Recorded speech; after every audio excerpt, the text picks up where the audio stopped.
Well, I mean, definitely in the beginning, I had no intention or whatsoever that what I was practicing and what I'm still practicing now would lead to this to begin with.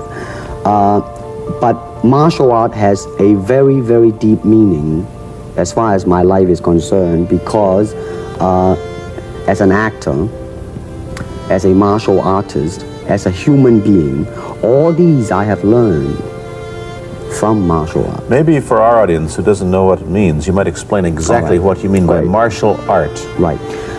Martial art include all the combative arts like karate or karate, judo, Chinese kung fu or Chinese boxing, whatever you call it.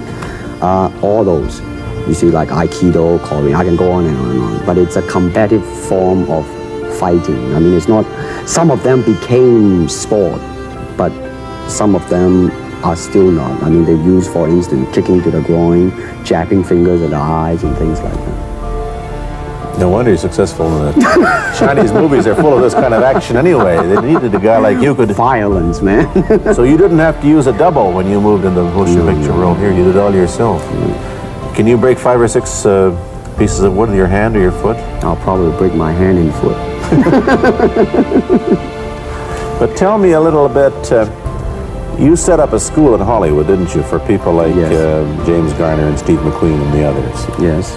Why would they want to learn Chinese martial art? Because of a movie role? Not really. Most of them, you see, to me, at least the way that when I teach it, all type of knowledge ultimately means self-knowledge. It's your instinct to pray. In this position, your arms are useless. Yeah. To kick or stomp me? No. If you wish to survive, what do you do? I don't know. Fight. So therefore, they're coming in to, and ask me to teach them not so much of how to defend themselves or how to do somebody in. Rather, they want to learn to express themselves through some movement, be it anger, be it determination, or whatsoever. So in other words, what I'm saying therefore is that he is paying me to show him in combative form the art of expressing the human body. Which is acting, isn't it? Well, or useful tool for an actor to have. It's, it might sound too philosophical, but it's acting, or acting, unacting. You've lost me. I have. So what I'm saying, actually, you see, it's a combination of both. Here is the natural instinct, and here is control. You are to combine the two in harmony. Not, if you have one to the extreme, you will be very unscientific. If you have another to the extreme, you become all of a sudden a mechanical man, no longer a human being. So it is a successful combination of both. So therefore, it is not only, so therefore it's not pure naturalness or unnaturalness. The ideal is unnatural naturalness or natural unnaturalness. Like everyone else, you want to learn the way to win, but never to accept the way to lose. To accept defeat, to learn to die is to be liberated from it. So when tomorrow comes, you must free your ambitious mind and learn the art of dying. May it be well with you, Mike. Yin yang, eh? Right, man, that's it. Yeah, one of your students, James Coburn, played in a movie called Our Man Flint, in which he used karate. Is that what he learned from you? He learned it after. Oh, after he played in Our Man Flint. Right. You see, actually, I do not teach, karate because I do not believe in styles anymore.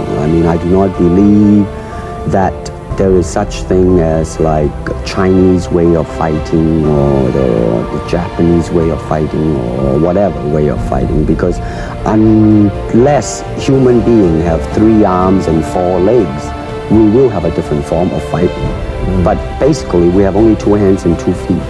So styles tends to not only separate man, because they have their own doctrines, and then the doctrine became the gospel truth, that you cannot change,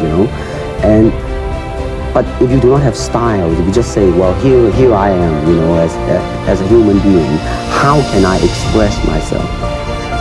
Totally and completely. Now, that way, you won't create a style, because style is a crystallization, that way, it's a process of continuing growth. You talk about Chinese boxing. How does it differ from, say, our kind of boxing? Well, first, we use the feet. That's and then we use the elbow, and you use the thumb too. you name it, man. You use it all. You have to, you see, because that is the expression of the human body. Everything. Not just the hand. And when you're talking about combat, well, if it is a sport, now you're talking about something else. You have regulations, you have rules, but when you're talking about fighting, as it is, with no real fighting, well then baby, you better train every part of your body. And when you do punch, I'm leaning for a little bit, hoping not to hurt any kind of angle, you gotta put the whole foot into it, and snap it, and get all your energy in there, and make this into a weapon. Now, let it flow. Open it up, kick with it. Yes! Now, how did it feel to you? Like, I didn't kick, it kicked. Terrific. Now, once more. Wait a minute, I gotta think. You have to think. You still do not understand. Wait, I did it, didn't I? You think a fight is one...